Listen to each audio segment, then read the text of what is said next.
आज हम अपने वीडियो के अंतर्गत पढ़ेंगे गुप्तों के उदय से पूर्व भारत की राजनीतिक दशा। चलिए शुरू कर। वीडियो आपको हेल्पफुल लगता है तो चैनल को सब्सक्राइब करें, ज़्यादा से ज़्यादा शेयर करें। कुषाणों के पतन के बाद से लेकर गुप्तों के उदय के पूर्व तक के काल राजनीतिक दृष्टि से कैसा रहा? तो विकेंद्रीकरण तथा विभाजन का काल रहा। कैसा रहा? विकेंद्रीकरण तथा विभाजन। कुषाणों के पतन के पश्चात मध्य भारत तथा उत्तर भारत के भूभागों पर किस शक्तिशाली राजवंश का उदय हुआ था? तो किसका हुआ था? नागवंश। कुषाणों के पतन के पश्चात मध्य भारत तथा उत्तर प्रदेश के भूभागों पर किस शक्तिशाली राजवंश का उदय हुआ? नागवंश का। गंगा घाटी में कुषाण सत्ता के विनाश का श्रेय किस राजवंश को दिया जाता है? नागवंश को। गंगा घाटी में कुषाण सत्ता के विनाश का श्रेय किस राजवंश को दिया जाता है? तो वो नागवंश को दिया जाता है। पुराणों के अनुसार नागकुलों के शासन किन क्षेत्रों में था? तो पद्मावती, ग्वालियर, मथुरा और कांतिपुर। पुराणों के अनुसार नागकुलों का शासन किन क्षेत्रों में था? तो पद्मावती, ग्वालियर, मथुरा और कांतिपुर। पद्मावती की पहचान किस स्थल से की जाती है? तो ग्वालियर के समीप पद्म पवैया नामक स्थान से की जाती है। पद्मावती की पहचान किस स्थल से की जाती है? ग्वालियर के समीप पद्म पवैया नामक स्थान से की जाती है। पद्मावती के नागलोक किस एक अन्य नाम से भी जाने जाते हैं? तो भारशिव। इस नाम पद्मावती के नागलोक किस अन्य नाम से भी जाने जाते हैं? तो भारशिव। समुद्रगुप्त के समय पद्मावती के भारशिव नागवंश का शासक कौन था? तो नागसेन था। समुद्रगुप्त के समय पद्मावती के भारशिव नागवंश का शासक कौन था? तो ये था नागसेन। बड़वा के मौखरी वंश। बड़वा के मौखरी शासक किस क्षेत्र में शासन कर रहे थे? तो प्राचीन कोटा रियासत में। बड़वा के मौखरी शासक किस क्षेत्र में शासन कर रहे थे? तो प्राचीन कोटा रियासत में। 239 ईस्वी में बड़वा मौखरी वंश के शासक कौन था? तो महासेनापति बल। 239 ईस्वी में बड़वा मौखरी वंश का शासक कौन था? तो महासेनापति बल। माघ राजवंश। मगहों के राज्य किस क्षेत्र में अवस्थित था? तो ये बघेलखंड, रीवा मंडल। कहाँ स्थित था? मगहों के राज्य किस क्षेत्र में अवस्थित था? तो बघेलखंड, रीवा मंडल में। मगराज वंश का प्रथम ज्ञात राजा कौन था? तो वशिष्ठिपुत्र भीमसेन। कौन था? वशिष्ठिपुत्र भीमसेन था। प्रयाग प्रशस्ति में उत्तर पूर्वी भारत के 5 अन्य राजतंत्रों के नामों का उल्लेख मिलता है। समतल पूर्वी बंगाल, डवाक असम के नौगांव में स्थित डोवाक, कामरूप असम के केंद्रीय भाग, नेपाल तथा करतारपुर कुमायूं स्थित वर्तमान करतुरिया राज। पल्लव राजवंश देख लेते हैं। वाकटकों के समान प्रारंभ में पल्लव किसके सामंत थे? तो सातवाहनों के। पल्लवों की राजधानी कहाँ पर अवस्थित है? कांची में। समुद्रगुप्त के समय पल्लव वंश का शासक कौन था? तो विष्णुगुप्त था। जनजातीय राज्य। प्राग गुप्त युग में राजतंत्रों के साथ साथ गणराज्यों का भी अस्तित्व था। ये गणराज्य किन भागों में फैले हुए थे? तो मालव, अर्जुनाय, यौधेय, शिवी, लच्छवी, अभीर, मद्रक, सनकनीन, प्रार्जुन, काक, खर, पारिक। प्राग गुप्त युग में राजतंत्रों के साथ साथ गणराज्यों का भी अस्तित्व था। ये गणराज्य किन भागों में फैले थे? तो मालव, अर्जुनाय, यौधेय, शिवी, लच्छवी, अभीर, मद्रक, सनकनीन, प्रार्जुन, काक, खर, पारिक। पाणिन किस गणराज्य के आयुधजीवी संघ बताया है? तो मालव को। गुप्तों के उदय के पूर्व मालवा के गणराज्य किस भाग पर अवस्थित था? तो मंदसौर, प्राचीन दशपुर। अर्जुनाय गण जाति के लोग किस क्षेत्र पर शासन करते थे? तो आगरा, जयपुर क्षेत्र पर। गुप्तों के उदय से पूर्व मालवों का गणराज्य किस भाग पर अवस्थित था? तो मंदसौर, प्राचीन दशपुर। अर्जुनाय गण जाति के लोग किस क्षेत्र पर शासन करते थे? आगरा, जयपुर क्षेत्र पर। कुषाणों से पूर्व यौधेय किन क्षेत्रों में निवास करते थे। उत्तरी राजपूताना तथा दक्षिणी पूर्वी पंजाब में किस विद्वान योद्धे को आयुधजीवी संघ कहा है? तो पाणिनि ने। किस विद्वान योद्धों को आयुधजीवी संघ कहा है? तो पाणिनि ने। योद्धों के सिक्कों किन क्षेत्रों से प्राप्त हुए हैं? तो सहारपुर, देहरादून, देहली, रोहताक, लुधियाना, कड़गा से। योद्धों के सिक्के किन क्षेत्रों से प्राप्त हुए हैं? तो सहारपुर, देहरादून, देहली, रोहताक, लुधियाना तथा कड़गा से। योधेय गणराज्य के लोग किस देवता के उपासक थे? तो कार्तिकेय के। योधेय गणराज्य के लोग किस देवता के उपासक थे? कार्तिकेय के। कुलिंद गणराज्य किन क्षेत्रों में अवस्थित था? यमुना तथा समतल के बीच भूभाग पर। कुलिंद गणराज्य किन क्षेत्रों में अवस्थित था? यमुना तथा सतलज के बीच भूभाग पर।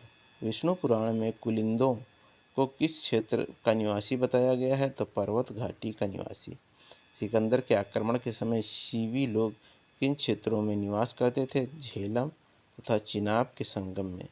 झेलम तथा चिनाब के संगम के निचले भाग में स्थानांतरित होकर शिवी लोगों ने अपना राज्य कहाँ स्थापित किया था? चित्तौड़ के समीप मध्यमिका में।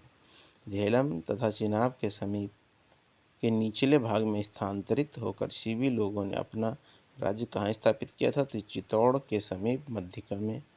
मद्रक गणराज्य किस क्षेत्र में अवस्थित था? तो रावी तथा चिनाब नदियों के बीच।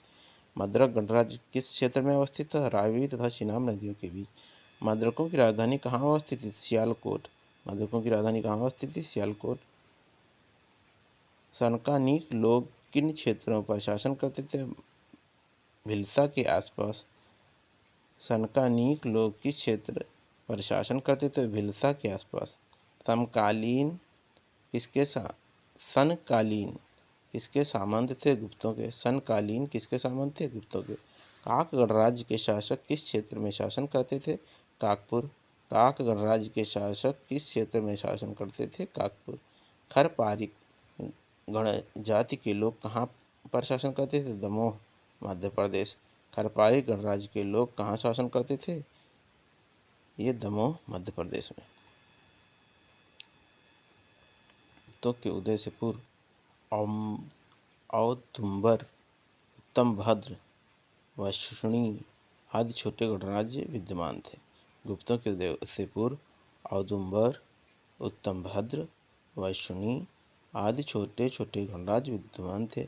औदुंबर अथवा उदुंबर गणराज्य कड़ंगा, गुरदासपुर तथा होशियारपुर पंजाब में स्थित था। औदुंबरों के सिक्कों पर राजा और जन्म दोनों अंकित होते थे। औदुंबर तथा उनके गणराज्य का उल्लेख अष्टाध्यायी बृहत संहिता, मार्कंडेय पुराण तथा विष्णु पुराण में मिलते हैं।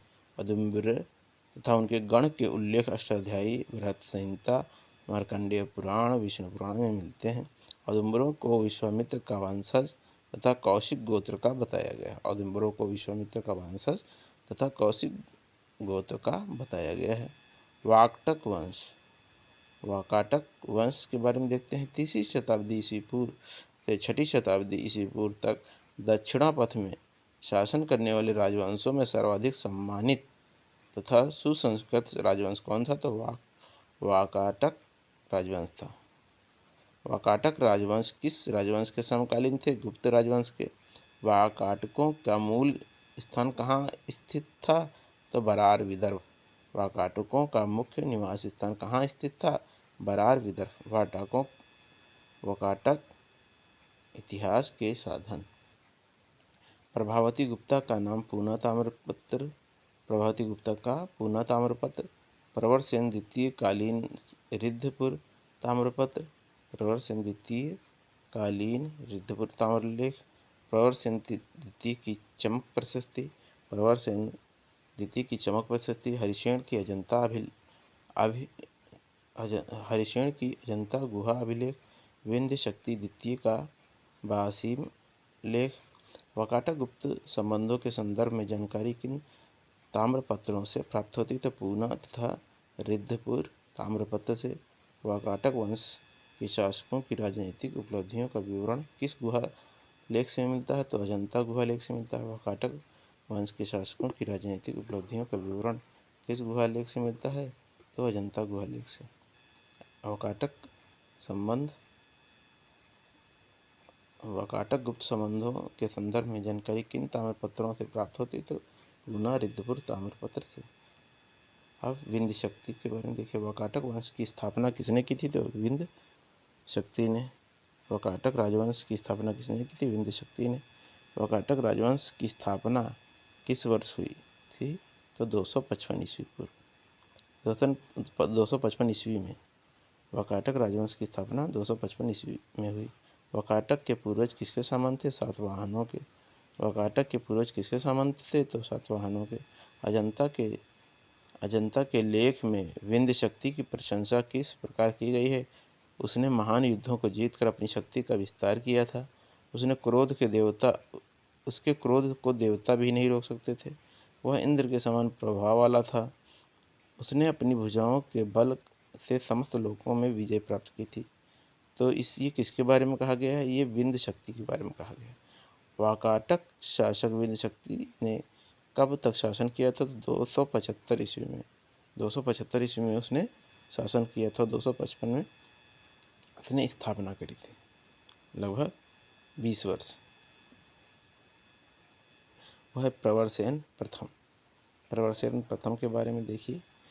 विंध्य शक्ति के पश्चात वाकाटक साम्राज्य का शासक हुआ था तो प्रवरसेन प्रथम। विंध्य शक्ति के पश्चात वाकाटक साम्राज्य का कौन शासक हुआ था तो प्रवरसेन प्रथम। वाकाटक राजवंश का वह कौन सा शासक जिसने सम्राट की उपाधि धारण करी थी तो प्रवरसेन ने। वाकाटक राजवंश का वह कौन सा शासक जिसने सम्राट की उपाधि धारण करी थी तो प्रवरसेन प्रथम। प्रवरसेन प्रथम ने कब से कब तक शासन किया था तो 275 से 235 ईस्वी पूर्व तक शासन किया इसने। लगभग इसने कितने दिन शासन किया इसमें लगभग 40 वर्ष शासन किया। 200 नहीं, इसका शासन काल और ज़्यादा है। तो प्रवरसेन प्रथम ने कब से कब तक शासन किया 75 से 35 तक किया। तो ये काफ़ी लंबा इसका शासनकाल रहता है, लगभग 55 वर्ष। पुराणों के अनुसार प्रवरसेन प्रथम ने कुल कितने अश्वमेध यज्ञ कराए थे तो ये 4 यज्ञ कराए थे प्रवरसेन ने। और कहाँ का किस वंश का शासक था वाकाटक वंश का। गुप्त शासक चंद्रगुप्त द्वितीय की पुत्री प्रभावती गुप्ता का विवाह वाकाटक वंश के किस शासक के साथ हुआ था रुद्रसेन द्वितीय के साथ में हुआ था। प्रभावती गुप्ता अपने पिता चंद्रगुप्त द्वितीय के गोत्र धारण करती है। इसका उल्लेख किस ताम्रपत्र अभिलेख में किया गया है तो पूना ताम्रपत्र अभिलेख में। देखिए फिर से देख लेते हैं ये क्या कि गुप्त शासक चंद्रगुप्त द्वितीय की पुत्री प्रभावती गुप्ता का विवाह वाकाटक वंश के किस शासक के साथ हुआ था तो रुद्रसेन द्वितीय के। प्रभावती गुप्ता अपने पिता चंद्रगुप्त द्वितीय का गोत्र धारण करती है। इसका उल्लेख किस ताम्रपत्र अभिलेख में किया गया है तो पूना ताम्रपत्र अभिलेख में किया गया है। वाकाटक शासक प्रवरसेन द्वितीय ने किस ग्रंथ की रचना की थी तो सेतुबंध। वाकाटक शासक प्रवरसेन द्वितीय ने किस ग्रंथ की रचना करी तो सेतुबंध प्राकृतक काव्य ग्रंथ है। अजंता की 16वीं गुफा से प्राप्त लेखों में वाकाटक वंश के किस शासक का विवरण मिलता है तो बासिम शाखा के। अजंता की 16वीं गुफा से प्राप्त लेख में वाकाटक वंश के किस शाखा का विवरण मिलता है तो बासिम शाखा के। वाकाटक बासिम शाखा के सर्वाधिक शक्तिशाली राजा कौन हुआ तो हरिसेन हुआ। वाकाटक बासिम शाखा का सर्वाधिक शक्तिशाली राजा कौन हुआ था तो हरिसेन। वाकाटक वंश का अंतिम शासक कौन था तो हरिसेन था। वाकाटक वंश का अंतिम शासक हरिसेन हुआ। वाकाटक शासक हरिसेन की मृत्यु कब हुई 550 ईस्वी में हुई। कब होती है इसकी मृत्यु हरिसेन की तो 550 ईस्वी में। वाकाटक साम्राज्य के पतन के पश्चात उसके स्थान पर किस राजवंश ने अपना साम्राज्य स्थापित किया था तो चालुक्य ने। वाकाटक साम्राज्य के पतन के पश्चात उनके स्थान पर किस राजवंश ने अपना साम्राज्य स्थापित किया था तो चालुक्यों ने किया था। अब आगे देखिए महत्वपूर्ण तथ्य देख लेते हैं।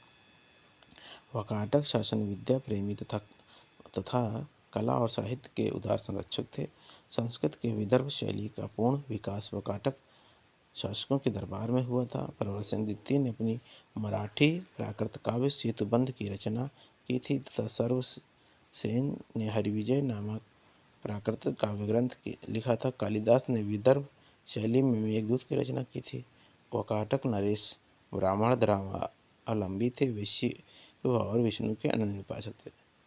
वाकाटक शासक विद्या प्रेमी और कला साहित्य के उदार संरक्षक थे।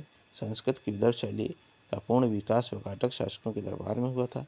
प्रवरसेन द्वितीय ने मराठी प्राकृत काव्य सेतुबंध की रचना की थी और सर्वसेन ने हरिविजय नामक प्राकृत ग्रंथ लिखा। कालिदास ने विदर्भ शैली में मेघदूत ग्रंथ की रचना करी थी। वाकाटक नरेश ब्राह्मण धर्मावलंबी थे और वे शिव और विष्णु के अनन्य भक्त थे। वाकाटक शासकों ने अश्वमेध वाजपेय यज्ञों का अनुष्ठान किया था। वाकाटक शासकों ने अश्वमेध वाजपेय यज्ञों का अनुष्ठान किया था। वाकाटक शासक परम महेश्वर तथा परम भागवत की उपाधियां धारण करते थे। वाकाटक शासक परम महेश्वर तथा परम भागवत की उपाधियां धारण करते थे। वाकाटक युग में कला कौशल की उन्नति हुई थी। वाकाटकों के सामंत व्याघ्रदेव ने नचना के मंदिर का निर्माण करवाया था। अजंता की 16वीं तथा 17वीं गुहा विहार और 19वें गुहा चैत्य का निर्माण इसी युग में हुआ था। इसमें उत्कृष्ट चित्रकारियाँ प्राप्त होती हैं। अजंता की 16वीं तथा 17वीं गुहा विहार 19वीं गुहा चैत्य का निर्माण इसी युग में हुआ था। इसमें उत्कृष्ट चित्रकारियाँ प्राप्त होती हैं।